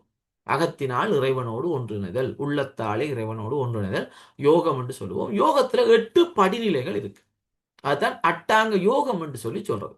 யோகத்துல 8 படிநிலைகள் இருக்கு. என்னென்ன? யமம், நியமம், பிராணாயாமம், ஆசனம். என்ன? யமம், நியமம், பிராணாயாமம், ஆசனம். இந்த 4ஐயும் நாங்கள் யோகத்தில் சரியை என்று சொல்லி சொல்றோம். சரியா, யோகத்தில் சரியா. ஏன்னா இந்த 4ம் உடலால செய்யப்படுவது. இப்ப யமம், நியமம் என்ன, தவறான காரியங்களை தவிர்த்தல், சரியான காரியங்களை செய்தல். அடுத்த பாத்தீங்கன்னு சொன்னால் பிராணாயாமன்ற மூச்சு, மூச்சு பயிற்சி, மூச்சு சரியாக உள்ளெடுத்தல். அடுத்தது ஆசனம், உட்கார்கின்ற முறை. அப்ப இந்த 4ம் உடலால் செய்யப்படும் என்பதனால யோகத்தில் சரியை என்று சொல்லி சொல்லுவோம். அடுத்த 5 மாறும். தாரணையும் பிரத்யாகாரம். தாரணை, பிரத்யாகாரம். இது யோகத்தில் கிரியை என்று சொல்லி சொல்லப்படும். ஏன்னா இது செயல் அடிப்படையில கொண்டது. அதாவது மனதோடு புலன்களை கட்டுப்படுத்துதல், புலக்கட்டுப்பாடு என்பவற்றோடு தொடர்புடையது. பிரத்யாகாரம், தாரணை 2ம் புலன்களை கட்டுப்படுத்துவது என்ற அடிப்படையில் வருவது யோகத்தில் கிரியை என்று வரும். அடுத்தது தியானம் என்று சொல்வது, அது யோகத்தில் யோகமாக சொல்லப்படும். இப்ப இங்க புலன்கள் கட்டுப்படுத்தப்படுது, தியானத்துல மனம் கட்டுப்படுத்தப்படும். அப்ப அது தியான யோகத்தில் யோகம் தியானம். 4வது சமாதி என்று சொல்றது. சமாதியை நாங்க சொல்லுவோம் யோகத்தில் ஞானம் என்று சொல்லி சொல்றோம். அப்ப சமாதி என்றா என்னன்னா இறப்பு கிடையாது. சமாதி என்னன்னா சமாதி இறந்து விட்டார், இறந்து விட்டார், அது இல்லை. சமாதி என்றால் ஒரு ஆழ்ந்த நிலையை சொல்றது. இப்ப சைவ சித்தாந்தம் பசுக்கள் பற்றி சொல்லக்குள்ள பசு இறைவனை அடைவதற்கு 4 வழிகள் சொல்லுவாங்க. என்ன 4 வழிகள்? கனவு நிலை, நனவு நிலை என்று சொல்லுவாங்க. அதே போல சாக்கிரம், சொப்பனம் என்று சொல்லுவாங்க. அப்படி அந்த வேலை வரைக்குள்ள இங்க அது ஆழ்ந்த ஒரு உறக்கம், ஆழ்ந்த நிலையில போறது. இறைவனோடு 2.5 கலத்தல் என்று சொல்லுவோம். இப்ப மாணிக்க வாசகர் இறைவனோடு 2.5 கலந்த மாதிரி. இப்ப மாணிக்க வாசகர் குதிரை வாங்க வர மாணிக்க வாசகர் எதிர்பார்க்கக்கூடிய ஒரு வினா இல்லையா? மாணிக்க வாசகரும் இந்த முறை வரலாம் என்று எதிர்பார்க்கக்கூடிய ஒருவர். மாணிக்க வாசகர் குதிரை வாங்குறதுக்கு போறேர். அங்க குருந்த மரநிலையில இருந்த குருவை பார்க்கிறேர். அந்த குருவிடத்திலே தன்னை முழுமையாக அர்ப்பணித்து விடுகிறார். அப்ப அர்ப்பணித்து விட்டு அவர் அந்த இடத்துல இருக்கிறார். அது ஆழ்ந்த நிலை என்று சொல்லி சொல்றது. ஆழ்ந்த உறக்க நிலை, ஆழ்ந்த நிலை என்று சொல்றது. இதுதான் சமாதி என்று சொல்லி சொல்றது. அப்ப இந்த 8ம் யோகத்தினுடைய 8 யோகங்கள். அதனால அட்டாங்க யோகம் என்று சொல்லி சொல்லுவோம். இதை நாங்க 4ஆ பிரிக்கிறோம். அடுத்த 4வது ஞானம். ஞானத்தை பார்த்தீங்களா, கேட்டல், சிந்தித்தல், தெளிதல், நிஷ்டை கூடுதல் என்று சொல்லி சொல்றது. அப்போ சொன்னான் கேட்டல், சிந்தித்தல், தெளிதல், நிஷ்டை கூடுதல். இதுல கேட்டல் ஞானத்தில் சரியை அப்படி பிரிப்போம் நாங்க. சரி, அது உங்களுக்கு ஆக பெரிய பிரிப்பா போயிடும், அந்த அளவுக்கு டீப்பா போக தேவையில்லை. அதுல கேட்டல், சிந்தித்தல், தெளிதல், நிட்டை கூடுதல். அந்த நிட்டை கூடுதல் தான் நீங்க நாங்க சமாதி என்று சொல்றது, ஆழ்ந்த உறக்க நிலை, ஆழ்ந்த நிலை என்று சொல்லி சொல்றோம். சரியோ? ரைட். அப்ப இந்த கிரியை, சரிய கிரிய யோகம் ஞானம், அதனை பிரிப்பு தெரிஞ்சு கொள்ளுங்க. ஐ மீன் அது 4 மார்க்கங்களாக வரைக்கும் தாச மார்க்கம், சத்புத்திர மார்க்கம், சகமார்க்கம், சன்மார்க்கம் என்று சொல்லப்படும். அடுத்தது இது நின்ற நாயன்மார்கள் யாரு, அவர்கள் அடைந்த முத்தி என்ன? முத்தி சாலோபம், சாமீபம், சாரூபம், சாயுச்சியம் என்று 4 முத்தி வரும். சாலோபம், சாமீபம், சாரூபம், சாயுச்சியம். இதுல அந்த சாயுச்சிய முத்திய பெறமுத்தி என்று சொல்லி சொல்லுவோம். சாயுச்சிய முத்திய பெறமுத்தி என்று சொல்லி சொல்றது. அந்த சாயுச்சிய முத்தினா மாணிக்கவாசர் அடைந்த முத்தி. மாணிக்கவாசர் எப்படி முத்தி அடைந்தார்? மாணிக்கவாசகர் சிதம்பரம் நடராஜர் கோயிலில் வைத்து திருவாசக பாடல்கள், திருக்கோவையார் பாடல் எல்லாம் எழுதி முடிக்கிறார். எழுதி முடிச்சுட்டு மறுநாள் தில்லைவாழ் அந்தனங்களை கூட்டி கொண்டு வாரேர், அவங்களுக்கு காட்டுறேர். அவங்களெல்லாம் பார்த்துட்டு இந்த பாடலெல்லாம் பார்த்துட்டு இந்த பாட்டின் பொருள் என்னன்னு கேட்குறாங்க. பாட்டின் பொருள் என்று கேட்டோன்னே சொல்லிய பாட்டின் பொருள் சொல்லுவார் இல்லையா, அவர் பாட்டுற பொருள் என்று இவர்தான் பொருள் என்று சிதம்பரத்தில் நடராஜ பெருமான காட்டினேராம். காட்டிட்டு நடராஜருடைய சன்னதிக்குள்ள போனேராம். போன உடனே அவ்வளவுதான். அதுக்கு பிறகு மாணிக்கவாசர் திரும்பி வரவே இல்லை. அப்ப இந்த நடராஜரோடு 2 கலந்து விட்டார் என்று சொல்லி சொல்லுவாங்க. சரியா? அதான் சாயுச்சிய முத்தி, அதுதான் பரமுத்தி என்று சொல்லி சொல்வது. சரியா? மற்ற முத்திகள் எல்லாம் சாதாரண முத்தி, பதமுத்தி என்று சொல்லலாம். சரியோ? அப்ப அந்த முத்திகள் பார்த்துக்கொள்ளுங்க. இதுகள் அட்டவணைக்குள்ள வர்றது பிள்ளைகள். இந்த நாயன்மார்கள் பற்றியது, அவங்களுடைய குரு பூசை தினங்கள். இப்ப நாயன்மாருடைய குரு பூசை என்றது சித்திரை சதயம், அப்பருக்குரியது சம்பந்தர் வைகாசி மூலம். அப்ப வைகாசி மூலம் சித்திரை சதயம். அடுத்தது சுந்தரருக்கு ஆடிச்சுவாதி, மாணிக்கவாசர் ஆணிமகம். அப்ப இந்த முத்தி அடைந்த தினங்கள் வரும், அவர்களுடைய பாடல்கள் வரும். சரியோ? அப்ப நாயன்மார்கள் அட்டவணைக்கெல்லாம் பிறகுள்ள கொஞ்சம் பார்த்துக்கொள்ளுங்க, தேவையான விஷயங்கள். ரைட். 9வது வினா, மாதோட்டம் கந்தரோடை பகுதிகளில் கிடைத்த தொல்பொருட் சின்னங்கள் 2 தருக. அப்ப இலங்கையினுடைய பண்டைய இலங்கையில் காணப்பட்ட இந்து சமய சின்னங்கள், இந்து சமய வரலாறுகள் தொடர்பாக நாங்கள், இலங்கை வரலாறுகள் தொடர்பாக நாங்கள் பெரிய கேள்விய நாங்கள் எதிர்பார்க்க இல்லாட்டியும் பகுதி ஒன்றுக்குள்ளேயோ அல்லது பகுதி 2 மேல் பகுதியோ இந்த முதலாம் வினாக்குள்ளேயோ இலங்கை தொடர்பாக வினாக்கள் வரலாம். அப்ப ஈழத்தின் சைவத்தினுடைய தொன்மை என்ற அடிப்படையில அப்ப அதுல உங்களுக்கு தெரியும், இந்த காவடி சின்னங்கள் அல்லது சேவல் சின்னங்கள், காவடி செதில்கள், வேலாயுதங்கள் போன்றவை எல்லாம் இந்த இடங்கள்ல கண்டுபிடிக்கப்பட்டிருக்கு என்று நாங்க படிச்சிருக்கோம். அதுகளை நாங்க பார்த்து கொள்ளணும். அந்த இலங்கை ஈழத்தில் சைவத்தின் தொன்மை என்ற பாடம் சுமாராக தட்டி கொள்ளுங்க. என்னடா நாங்க எங்களுடைய வினாத்தாளுடைய அமைப்பை பொறுத்த வரைக்கும் அதை நாங்க வினாவுக்குள்ள சொல்லல. ஆனாலும் பகுதி ஒன்றுக்குள்ள எங்கேயா சில நேரங்களில் கேள்விகளுக்கு வரலாம் என்ற அடிப்படையில் அதை சும்மா தட்டி பார்த்து கொள்ளுங்க ஒரு ஈழத்தில் சைவத்தின் தொன்மையே. சரியோ? கடைசி வினா பாருங்க, 8ஆம் திருமுறையில் அடங்குகின்ற நூல்கள். அப்ப 8ஆம் திருமுறை என்று சொன்னா இப்பதான் சொன்னான், அது மாணிக்கவாசகருடைய பாடல்கள் 8ஆம் திருமுறை. அப்ப மாணிக்கவாசகர் என்ன செய்யறார், திருவாசகத்தையும் திருக்கோவையாரையும் 8ஆம் திருமுறைக்குள்ள எழுதுறார். 8ஆம் திருமுறைக்குள்ள திருவாசகம், திருக்கோவையார் இயற்றப்படுகிறது. ஏனைய திருமுறைகளையும் ஒருக்கா தெரிஞ்சு வச்சு கொள்ள வேண்டும். நாங்கள் அடிக்கடி அதை பற்றி பேசுகிறோம். நாங்கள் வகுப்புகள், கருத்தரங்கு எல்லாத்துலேயுமே 12 திருமுறையும் சொல்கிறோம் நாங்கள். ஏனெண்டா எப்படி நாயன்மார்களுடைய வரலாறுலேருந்து அட்டவணை வரும், அது மாதிரி திருமுறைகள்லேருந்தும் அட்டவணை வாரதுண்டு. அல்லது பாட்டுக்குள்ளே இப்படி ஒரு கேள்வி வாரதுண்டு. 8ஆம் திருமுறையில் அடங்குகின்ற நூல்களவை, 9ஆம் திருமுறையில் அடங்குகின்ற நூல்களவை, 11ஆம் திருமுறையில் அடங்குகின்ற நூல்களவை, அல்லது 8ஆம் திருமுறை ஆசிரியரின் பெயர், 9ஆம் திருமுறை ஆசிரியர்களின் பெயர், 11ஆம் திருமுறை இப்படின்னு சொல்லி அந்த திருமுறை ஆசிரியர்களையோ அல்லது நூல்களையோ வைத்துக்கொண்டு கேள்விகள் வருவது உண்டு. அப்ப இந்த திருமுறையை ஒருக்கா அட்டவணையை ஒருக்கா பார்த்துக்கொள்ளுங்க. ஒரு அட்டவணை தயாரித்து வச்சுக்கொண்டீங்கன்னா நீங்க பார்த்துக்கொள்ளலாம். அப்ப 8ஆம் திருமுறைக்குள்ள மாணிக்கவாசருடைய பணுவல்கள் வரும் என்று சொல்லியிருக்கேன். திருவாசகமும் திருக்கோவையாரும் அதுக்குள்ள வரும். இப்ப திருவாசகம் என்பது தனி ஒரு நூல் கிடையாது. அங்க 51 நூல்களுடைய தொகுப்பு அங்க இருக்கும். இப்ப திருவாசகம் என்று எழுதுறதுக்கு பதிலாக நீங்க சிவபுராணம், திருவாசகத்துல ஒரு போது தானே சிவபுராணம். இப்ப திருவாசகத்துல வரக்கூடிய பணுவல்கள் என்னென்ன, சிவபுராணம் வரும், அதே போல திருவம்பாவை வரும், திருப்பள்ளி எழுச்சி வரும், போற்றி திரு அகவல், கீர்த்தி திரு அகவல், அதே போல திருவுந்தியார், என்ன திருத்தெள்ளேனம், இப்படி நிறைய பகுதிகள் இருக்கு. பிடித்த 10, குலைத்த 10, அன்னப்பத்து, இப்படி நிறைய பகுதிகள் திருவாசகத்துல இருக்கு.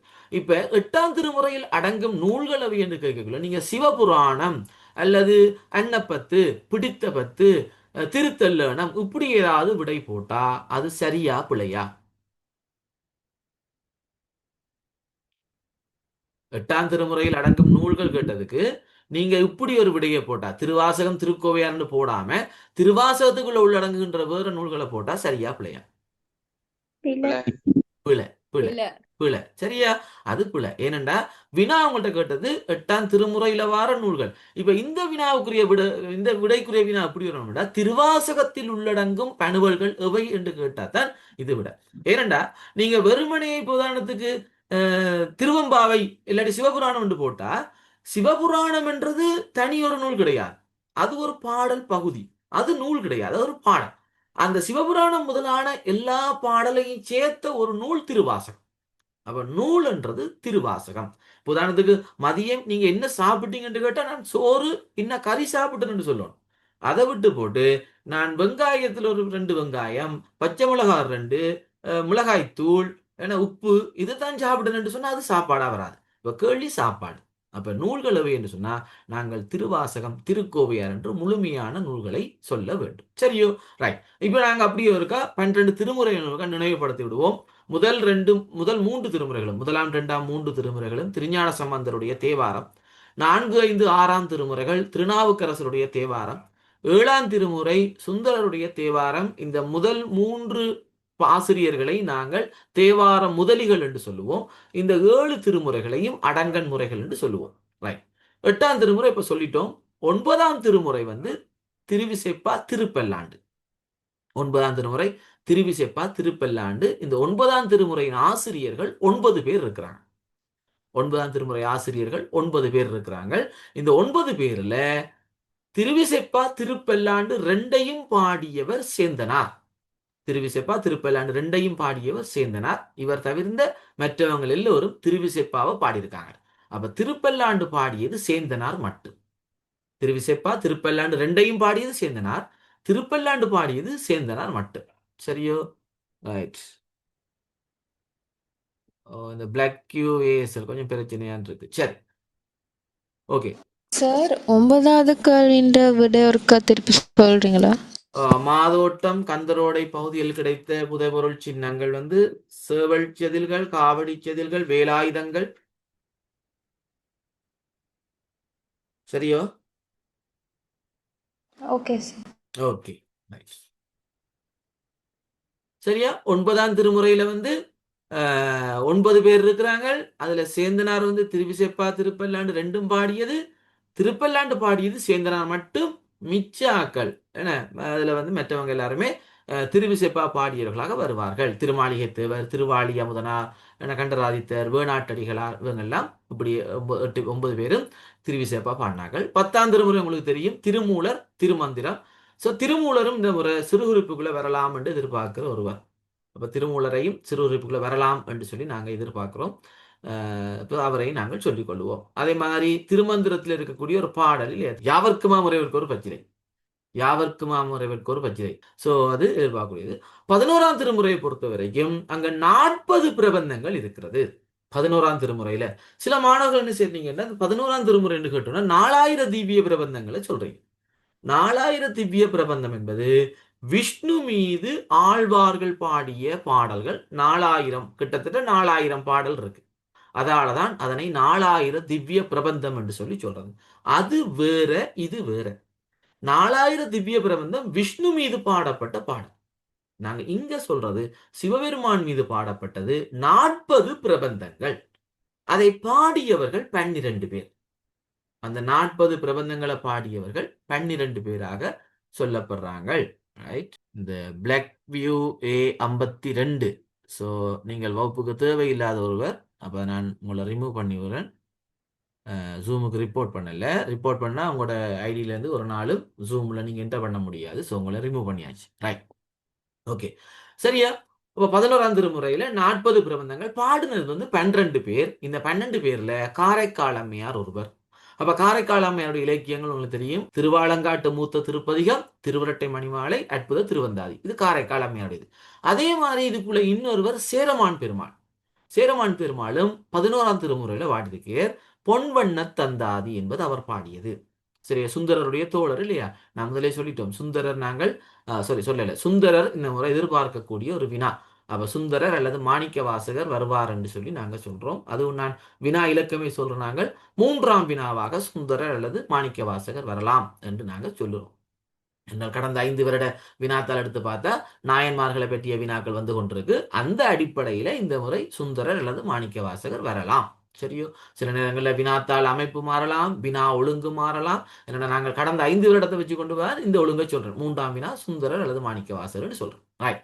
அப்ப இங்க சுந்தரருடைய தோழராக இருந்தவர் சேரமான் பெருமாள். அதனால சுந்தரருக்கு என்ன சேரமான் தோழர் என்று சொல்லி ஒரு பேரும் இருக்கிறது. அப்ப அவர் பாடியது பொன்வண்ண தந்தாதி. அப்ப காரைக்கால் அம்மையார் ஒருவர், சேரமான் பெருமாள் ஒருவர், அடுத்தது பாத்தீங்கன்னா நக்கீரர் இருக்கிறார். அங்க திருமுருகாற்றுப்படை, அது எங்களுக்கு பிரச்சனை இல்லை, நக்கீரர் திருமுருகாற்றுப்படை இருக்கிறார். சிவபெருமானே இந்த 11ஆம் திருமுறைக்குள்ள ஒரு ஆசிரியராக இருக்கிறார். திருவாளவாயுடையார் என்ற பெயர்ல சிவபெருமான் இருக்கு. திருமுகப்பாசுரம் என்பது அவர் பாடிய பாடல். சரியோ, இப்ப 7ஆம் ஆண்டுல நீங்க இந்த 12 திருமுறை அட்டவணையை பார்த்துருக்குறீங்க. 12 திருமுறைகள், அதே மாதிரி 4000 திவ்ய பிரபந்தங்கள், 12 ஆழ்வார்கள் அட்டவணையெல்லாம் 7ஆம் ஆண்டுல பார்த்துருக்கீங்க. அதனால எங்களுக்கு இது தெரியாது, எங்களுக்கு சிலபஸ்ல இல்லைன்றலாம் நாங்கள் தப்பிக்க முடியாது.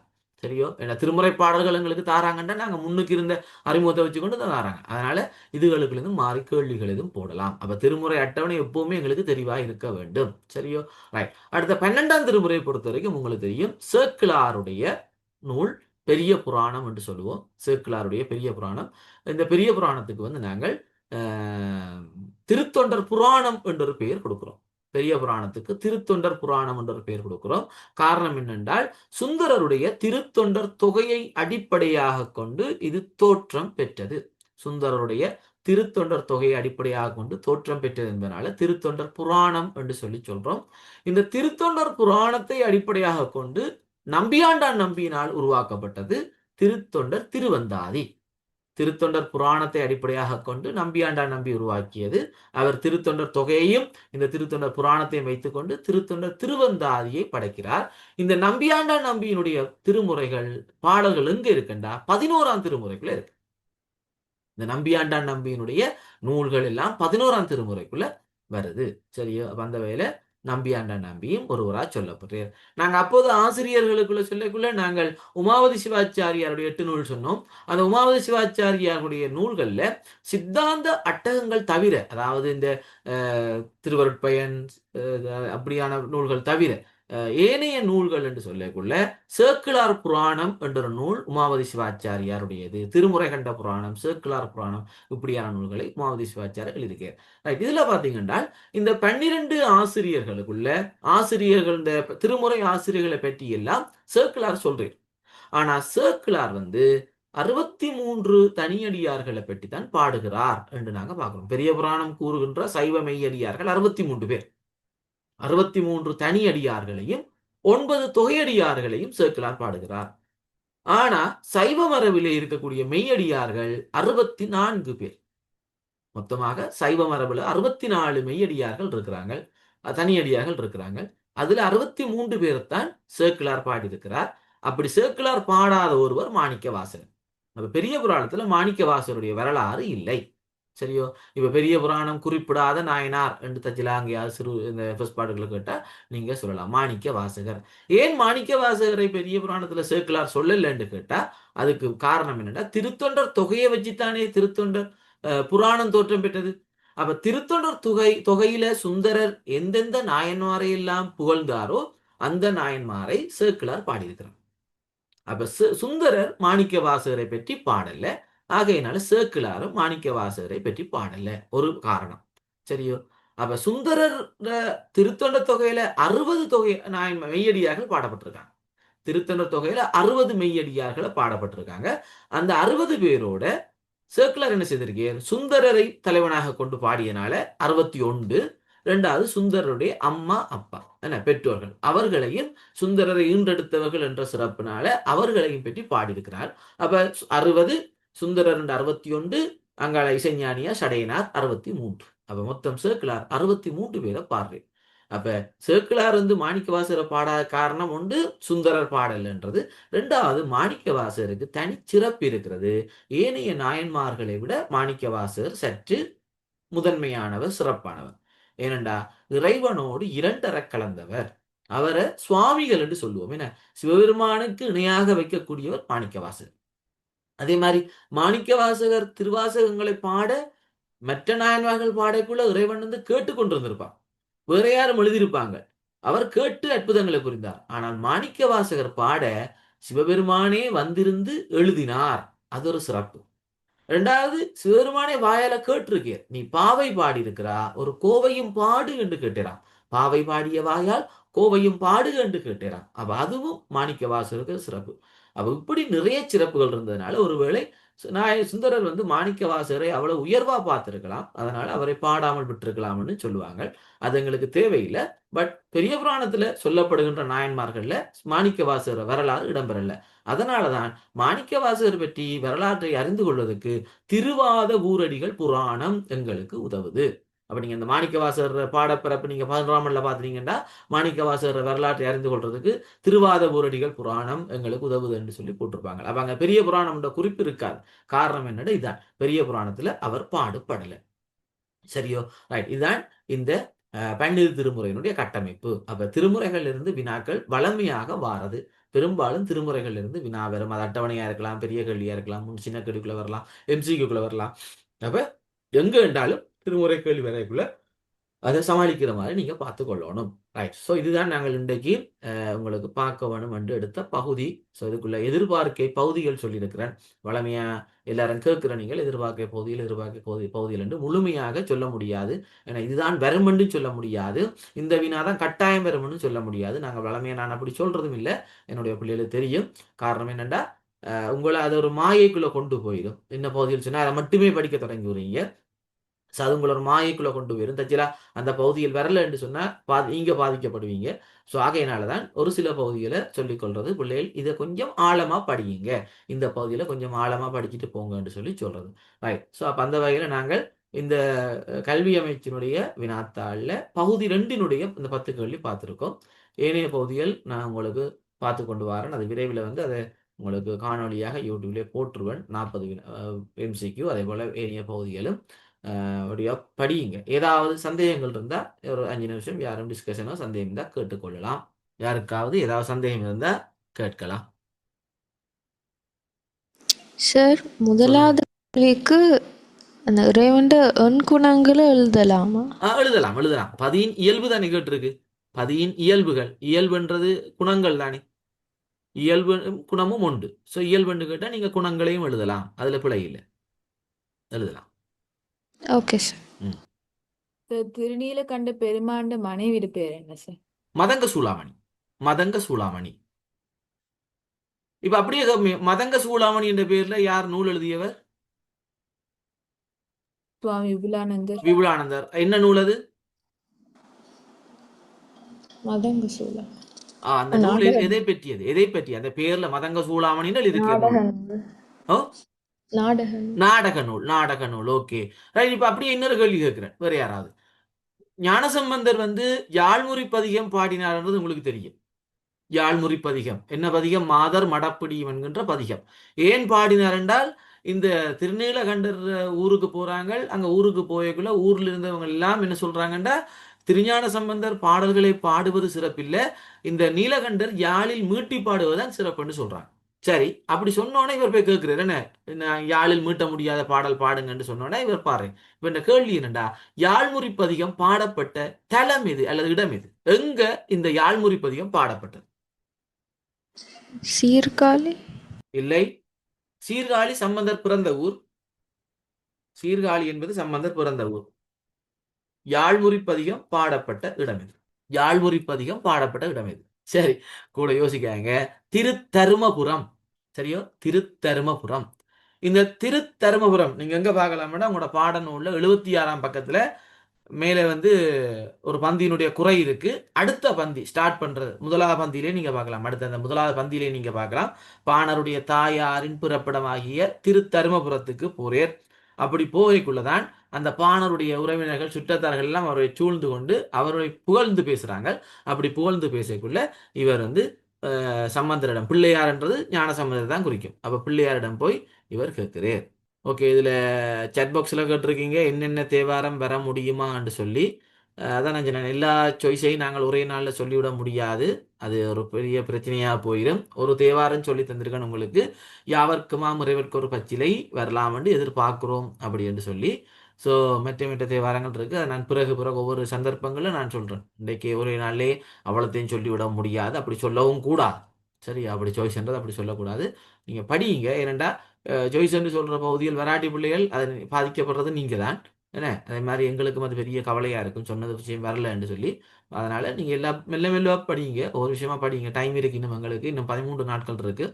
என்ன, சரியாக அங்கால 17ஆம் தேதி உங்களுக்கு பரீட்சை ஆரம்பமாகும். ஸோ படிங்க, எல்லா பகுதியும் பரவலாக படிங்க.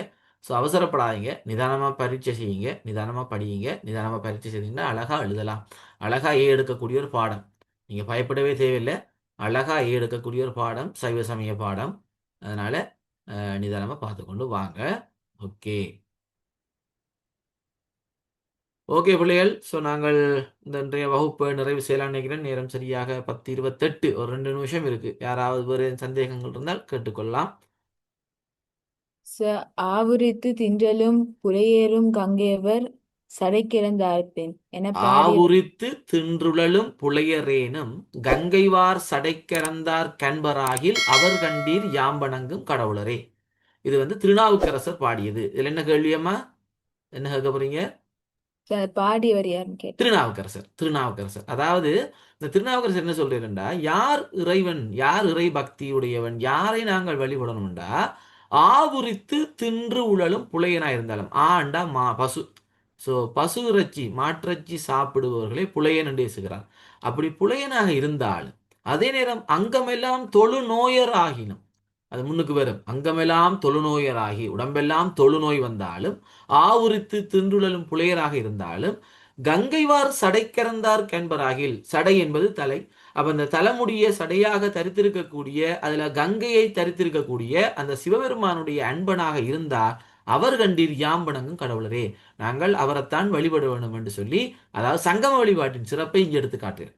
சிவனடியார்களை நாங்கள் வழிபட வேண்டும் என்று சொல்லி நாவுக்கரசர் இந்த இடத்துல எடுத்து காட்டுறார். சரியோ, ரைட். ஸோ சரியான நேரம் 10:30. ஸோ இன்றைக்கு இந்த வகுப்பில் கலந்து கொண்ட அனைவருக்கும் நன்றி. ஸோ பரீட்சையில் வடிவாக செய்யுங்கோ, நல்ல பெறுபேறுகளை எடுப்பதற்கு நான் வாழ்த்துகிறேன், இறைவனை பிரார்த்திக்கிறேன். நீங்கள் படிக்கிற பகுதிகள் எல்லாம் பரீட்சைக்கு வர வேண்டும் என்று சொல்லி சொல்கிறேன். ரைட். சியானி கேட்டிருக்காங்க, அடுத்த ஜூம் கிளாஸ் எப்போன்னு சொல்கிறீங்களாண்டு. அது ஷெடியூல் பண்ணுறேன்லம்மா, ஷெடியூல் பண்ணுறல எப்பயாவது ஒரு டைம் கிடைக்கக்குள்ள டக்குண்டு போடுறதான். ஸோ உங்களோட வாட்ஸ்அப் சேனலில் நீங்கள் ஜாயின் பண்ணிக்கொள்ளுங்க. அதில் சேனலில் நான் எப்பயும் போடுவேன். ஸோ யூடியூப்பில் வீடியோ இருக்குது, யூடியூப் வீடியோ கீழே டிஸ்கிரிப்ஷனில் சேனல் லிங்க் எல்லாம் இருக்குது. அதுக்குள்ளே போனீங்கன்னா எங்களோட வாட்ஸ்அப் சேனல் வரலாம். ஸோ கிளாஸஸ் செய்யக்குள்ள, ஃப்ரீ கிளாஸஸ் செய்யக்குள்ள நான் அது சம்மந்தமாக போடுவேன். சரியோ, okay, right. So thank you so much பிள்ளைகள். வாழ்த்துக்கள், நல்லபடியாக பரீட்சை எழுதுங்கோ. மீண்டும் இன்னொரு வகுப்பு போட்டால் சந்திப்போம். Okay, right. வினோஜா, நமச்சிவாய பதிகம் பாடியவர். ஓகேம்மா, நான் சொல்லிட்டேன் நமச்சிவாய பதிகம். அப்போது பஞ்சாட்சர பதிகம், நமச்சிவாய பதிகம். நமச்சிவாய பதிகம் காதலாகி கசிந்து திருஞான சம்பந்தர் பாடியிருக்கிறேன், சொற்றுணை வேதியன் அப்பர் பாடியிருக்கிறேன், அங்கால மற்ற பெற்று அதில் வந்து சுந்தரர் பாடியிருக்கிறார். ஸோ 3 பேரும் பாடியிருக்காங்க. நமச்சிவாய பதிகம் பாடியவர்கள் 3 பேர், திருஞான சம்பந்தர், திருநாவுக்கரசர், சுந்தரர். சரியோ, ரைட். ஓகே பிள்ளைகள். ஸோ நாங்கள் கிளாஸை நிறைவு செய்கிறோம். மீண்டும் இன்னொரு கிளாஸில் சந்திப்போம். நன்றி, வணக்கம். Okay okay Thank you, sir. Bye. ஓகேம்மா, okay, bye bye bye. Thank you, sir. Bye, sir. Okay bye, okay bye. Thank you, sir. Okay okay.